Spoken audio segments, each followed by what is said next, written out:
Hello po, maaga ko hinatid ni Mami. Pupunta kami sa Barangay Makahoy para sa district meet ngayong taon. Nandito na nga ako sa Santos H. Bulanon Central School.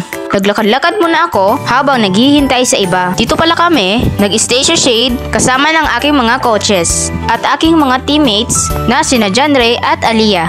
Para sa badminton, single division. Nanood muna kami sa mga nag-warm up sa badminton.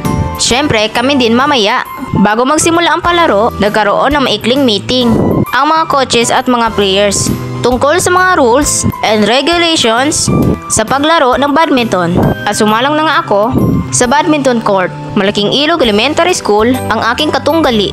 Championship na ang aming nilalabanan. Hindi ko man nakuha ang panalo, ginawa ko naman ang lahat ang aking makakaya. At syempre, nag-enjoy din ako. Pagkatapos ng laro namin, nagpahinga na din kami at napansin ko na may rainbow o bahaghari ang nagpakita sa langit. Umulan kasi kanina at masaya kami mga estudyante na tumila na ang ulan. At napansin ko rin na dalawa ang bahaghari.